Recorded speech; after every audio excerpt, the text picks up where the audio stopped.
हरे कृष्णा। सुखमय संडे सत्संग में सभी का हार्दिक अभिनंदन है। श्री गुरुदेव श्री कृष्ण को याद करते हुए शुरू करते हैं आज का सत्संग। हम जीवन पर्यंत सुख की खोज करते, हमें दुखों से मुक्ति मिलती ही नहीं।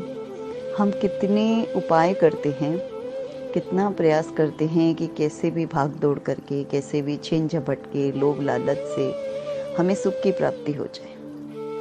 हम सभी संसारी सदैव सुख की खोज में लगे रहते हैं, और सुख भी ऐसा नहीं कि अब तो मिल जाए बाद में भले ही चला जाए, बल्कि ऐसा सुख जो कि सदा सर्वदा हमारे साथ हो।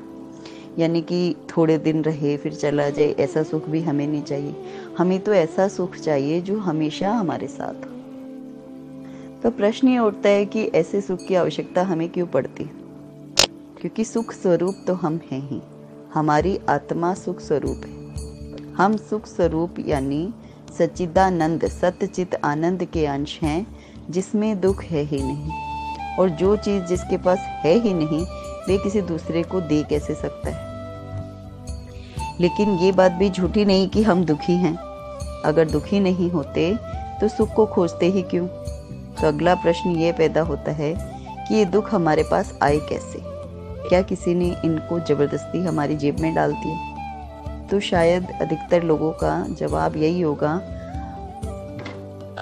कि नहीं। और अगर किसी का जवाब हाँ में है तो क्या रामायण की वह चौपाई, को न काऊ कर सुख दुख दाता, निज कृत कर्म भोग सब भ्राता, झूठी है?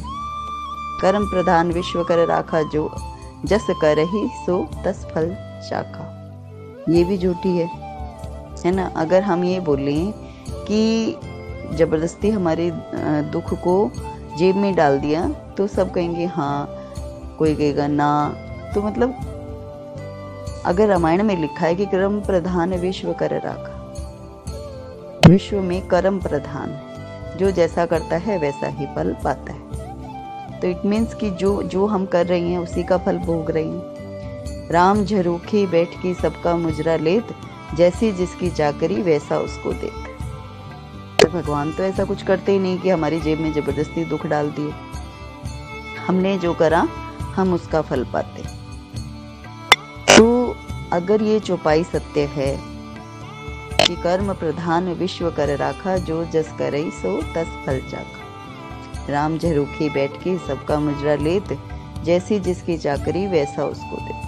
तो जैसा हम कर रहे हैं, जैसे हमारे कर्म हैं, उनका जो फल है वो हमें मिल रहा है। तो हमारे दुख का कारण कौन हुआ? हम स्वयं। परमात्मा तो है नहीं कि उन्होंने हमें दुखों से भरकर इस संसार में पटक दिया।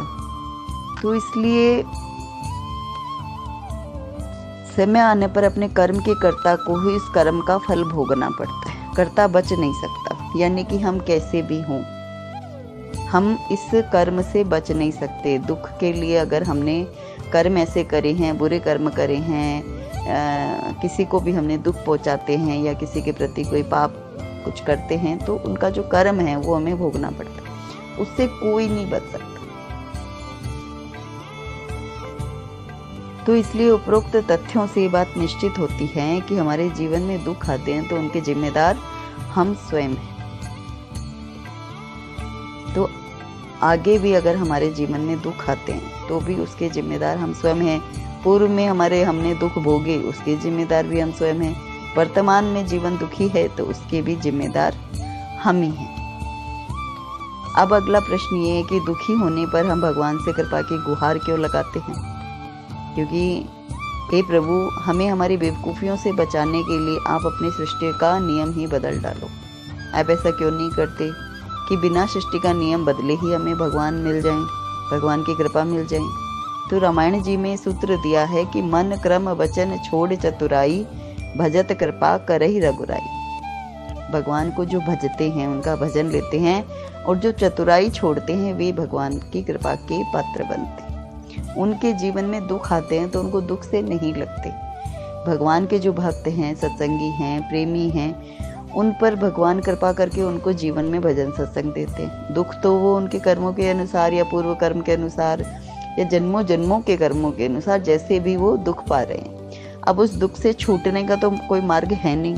उसको तो भोग कर ही काटना पड़ेगा, और भोग कर काटने के लिए हमें सहारा चाहिए। अब भगवान तो प्रकट होकर अपने घर में रहने वाले हैं नहीं, ये कलयुग है। हमें एक सपोर्ट चाहिए कि कैसे करें। तो भगवान ने भक्तों के लिए मार्ग दिया, भजन, सत्संग, कथा, उनकी कृपा पाने का एकमात्र उपाय।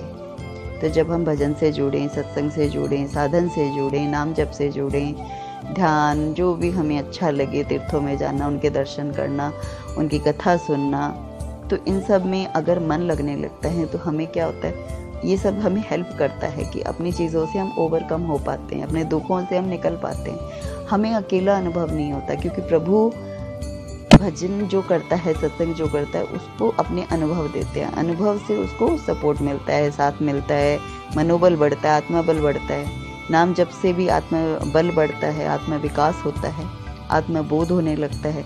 इन सब चीज़ों से फिर क्या होता है कि हमारे जीवन में कितने भी उतार चढ़ाव आए, फिर हम भटकते नहीं हैं, कमज़ोर नहीं पड़ते, मन टूटता नहीं है, वरना क्या जरा सी ठोकर से हम घबरा उठते हैं। इसलिए ये जो जीवन है, इसमें दुख भी आएंगे, सुख भी आएंगे। हम हमेशा सुख क्यों मांगते हैं?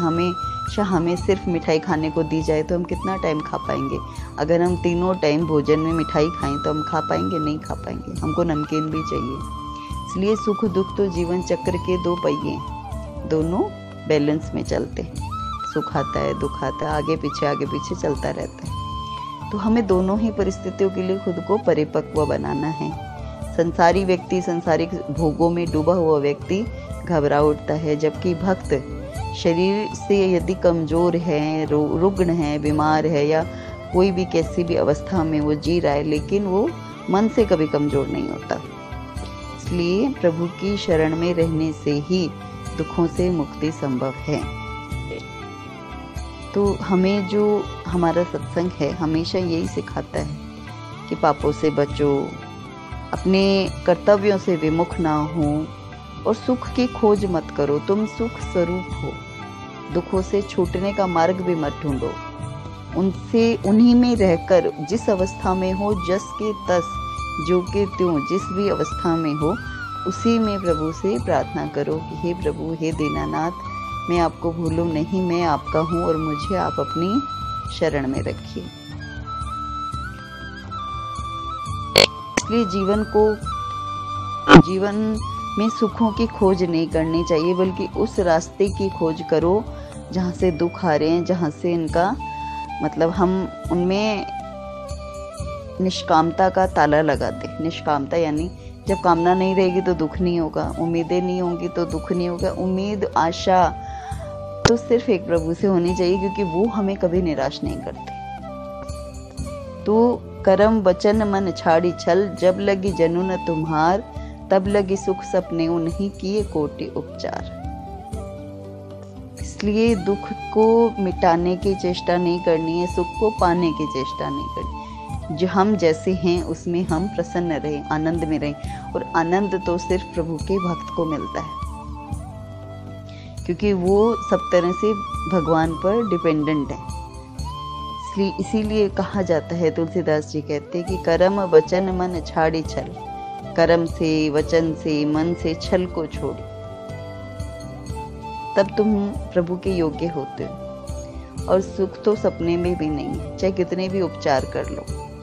इसलिए सुख तो सिर्फ प्रभु की शरणागति में है। भगवान ने ये माया जाल, ये संसार, ये बस हमें उसमें खेलने के लिए भेजा है। अगर हमें समझ आ जाए कि हम अपने अपने कर्तव्य को करते हुए, सबके लिए प्रार्थना करते हुए, प्रभु से प्रार्थना करते हुए कि हम आपके हैं, आप हमारे हैं, हम उनसे अपने वास्तविक संबंध को भीतर ही भीतर खोज लें, और अपने हृदय के भीतर प्रभु से प्राण रूप में जो ठाकुर जी हमारे भीतर बैठे, अंतरात्मा में बैठे, अगर उनकी खोज हम स्वयं के भीतर कर लें तो हमें बाहर की चीज़ें फिर हमें अफेक्ट नहीं करती। चाहे सुख है, चाहे दुख है, हम निर्बोध अवस्था में चले जाते हैं। हम ऐसी अवस्था में चला जाते हैं जहाँ हमें कोई मतलब फर्क नहीं पड़ता।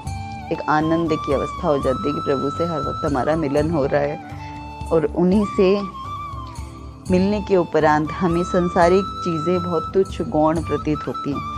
इसलिए हम बस सृष्टिकर्ता को पूजें, उनका ध्यान करें, उनका नाम लें, उनका जाप करें, उनका भजन करें, नाचे गाएं, क्योंकि प्रभु उत्सव हैं, प्रभु आनंद हैं, प्रभु खुशियां हैं, प्रभु प्रेम हैं, प्रभु सत्य हैं। तो प्रभु के जो ये रूप हैं तरह तरह के सद्गुण के रूप में जब हमारे भीतर प्रकट होते हैं तो हम अपने भीतर ही अपने हरि, अपने इष्ट, अपने गुरु को देखने लगते हैं और उनसे जो हमारा एक अटूट गहरा संबंध स्थापित हो जाता है, फिर हमें किसी भी चीज़ से फ़र्क नहीं पड़ता, क्योंकि हमारी कैसी भी अवस्था हो, हम कैसे भी घर में रहते हैं या हमारे साथ कोई कैसा व्यवहार करता है या हमारे जीवन में कुछ चल रहा है अच्छा या बुरा, तो उन सब चीज़ों से हम ऊपर उठ जाते हैं कमल की भांति। अपने जीवन को कमल की भांति हमें संसार से ऊपर उठाना है कि कमल की तरह खिलकर ऊपर की ओर हो जाएं, ताकि हम बस प्रभु जो हैं कमल के समान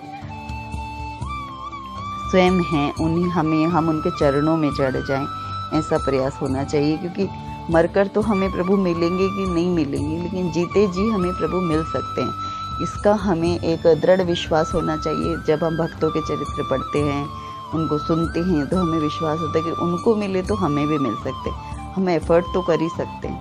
और कलयुग में प्रभु बहुत शीघ्रता से मिलते हैं, इसलिए ये उपाय हमें सतत करना चाहिए। हरे कृष्ण कृष्ण कृष्ण हरे हरे, हरे राम राम राम हरे हरे। तो महामंत्र का जाप करते रहें, कराते रहें और प्रभु का अनुभव पाते रहें। जय श्री कृष्ण।